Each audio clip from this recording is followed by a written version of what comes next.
bergabung di sana. Selamat malam Mbak Aminati Juria. Terima kasih sudah hadir di ruang bual Kolacino kita.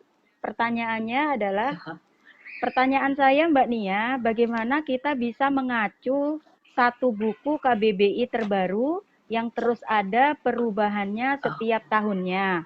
Sementara kita punya buku keluaran tahun yang sebelumnya diperbaharui. Nah, apakah sebentar diperbarui?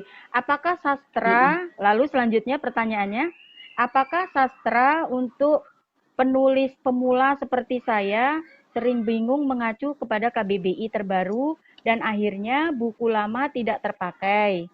Akhirnya KBBI Google yang banyak dipakai. Nah, begitu Mbak Nia.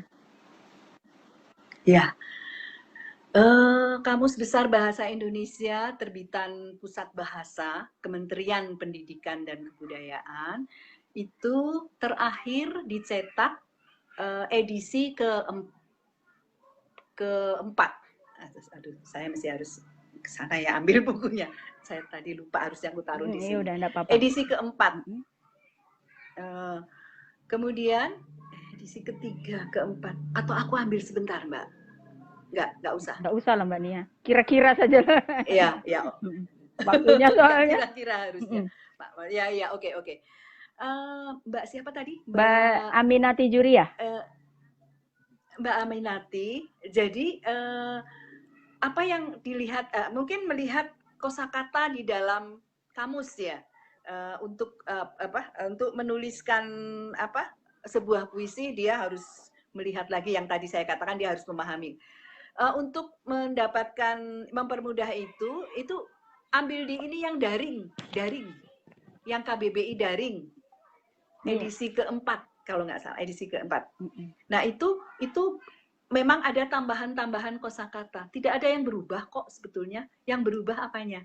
Saya rasa dari KBBI 1, 2, 3, 4 itu malah penambahan kosakata. Ada pembetulan definisi, tapi kalau katanya tidak berubah. Jadi bisa dilihat memang di daring.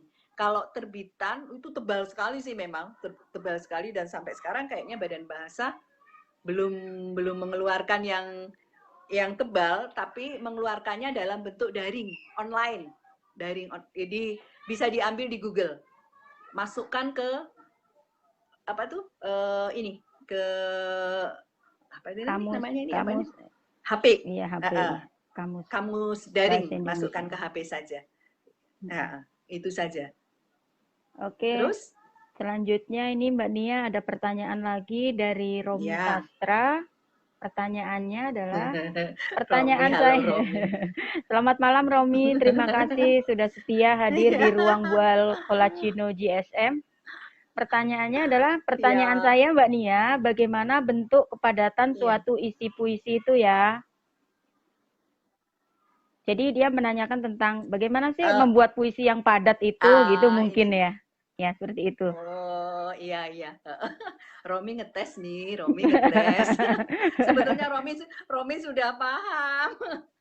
Oke. Yang penting begini, menulis puisi itu apa sih yang ingin disampaikan ya bagi saya ya?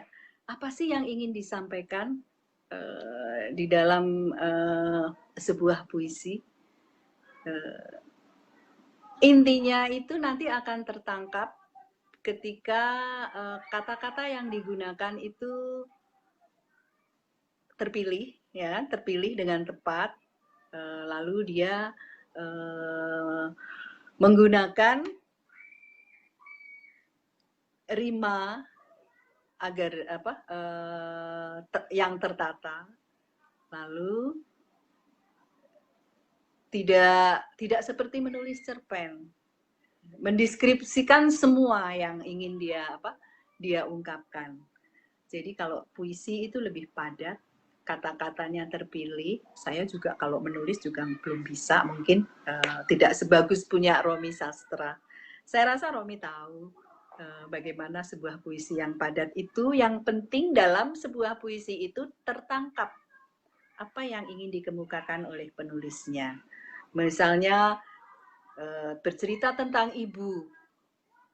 Tidak perlu kata ibu itu, misalnya bagi saya ya, ibu itu berulang-ulang dituliskan di dalam puisi itu.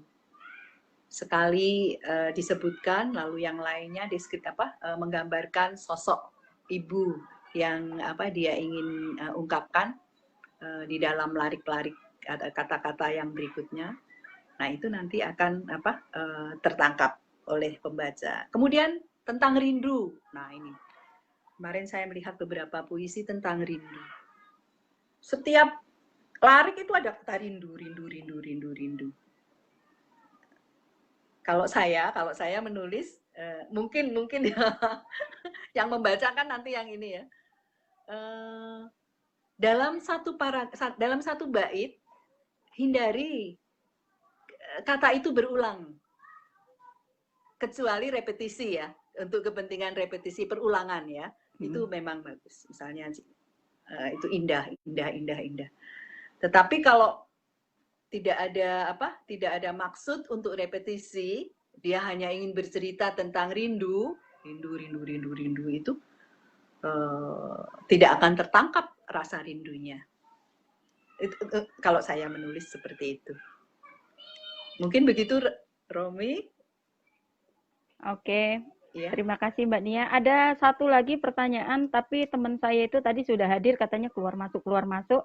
Mungkin sinyalnya jelek, tapi sempat mengirimkan pesan kepada saya untuk disampaikan kepada Mbak Nia. Pertanyaannya adalah, Mbak Nia, bagaimana ketika kita ingin memulai menulis buah esai, tanya begitu. Apa yang sebenarnya yang kita harus lakukan? Apa mengumpulkan bahan atau hal yang akan dibahas atau seperti apa gitu? Ini yang bertanya namanya Suliana dari Banyuwangi, jauh nih, Jawa Timur. Oke. Halo Mbak Suliana, bagus sekali. Nanti nulis esai deh ya, nanti di berikutnya ini. Ya yang jelas seperti saya katakan, kalau esai itu kita ingin menulis topik apa sih di dalam esai itu. Kemudian tujuannya apa esai itu ditulis. Lalu sasaran esai itu siapa? Kira-kira untuk siapa pembacanya? Untuk siswa SMA, SLTA, atau untuk mahasiswa, atau untuk umum, atau untuk wanita, untuk laki-laki, untuk pedagang. Jadi sasaran dan tujuannya harus jelas. Memang harus memilih bahan.